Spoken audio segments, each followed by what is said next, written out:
A princess lived in a luxurious castle. She was only 14 years old, but she was terribly spoiled and moody.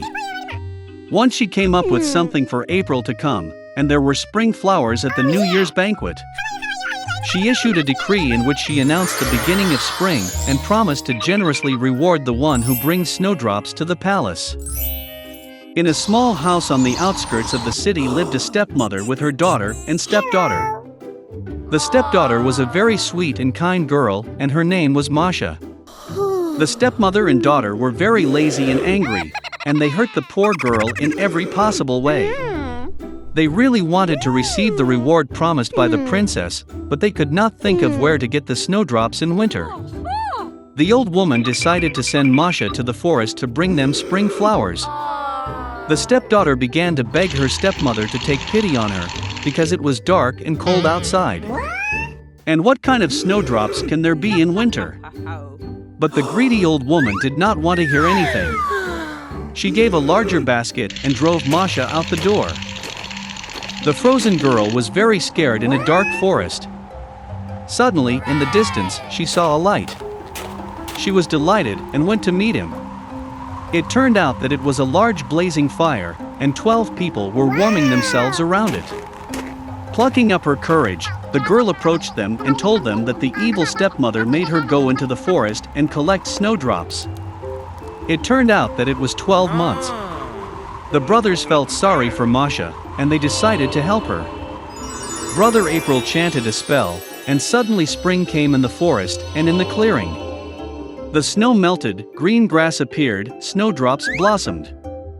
The girl began to collect flowers and soon filled a large basket with them.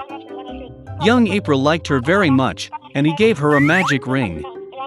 If trouble happens, he must be thrown to the ground, a spell cast, and all 12 months will come to the rescue. Masha thanked them and went home. When the girl brought the snowdrops home, the stepmother and daughter were very surprised at this.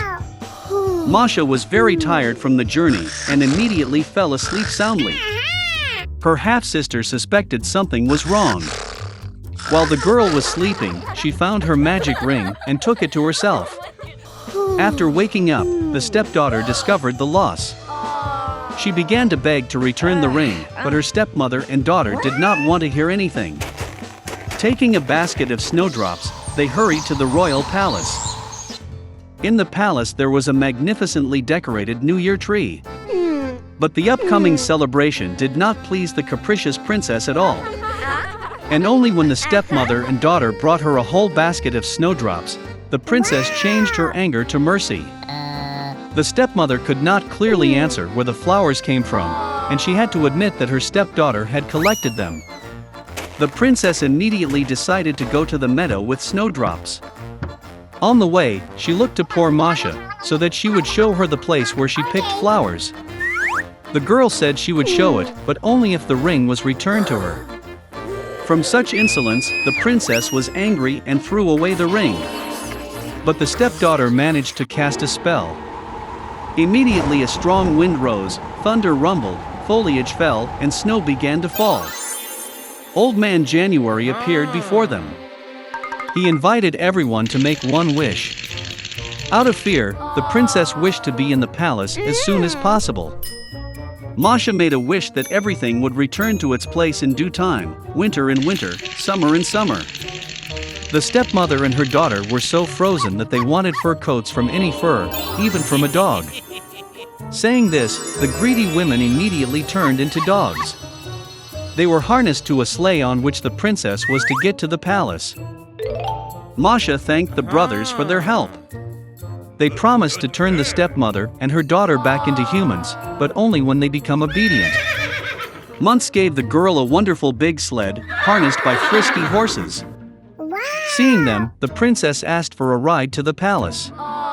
It was the first time in her life that the princess had uttered the word please. And Masha gladly agreed. A long time ago, in the desert kingdom of Agrabah, there lived a poor guy Aladdin with his monkey Abu. To survive, he had to steal food from the market. But despite this, Aladdin was kind and honest, because he handed out everything stolen to starving children. One day, While walking through the city, Aladdin noticed how an apple merchant was threatening a young girl. She gave an apple to the child without asking, and now she had to pay. Seeing that the seller called the guards, Aladdin decided to save the girl. He took her hand and helped her hide. But the guards still caught up with the fugitives.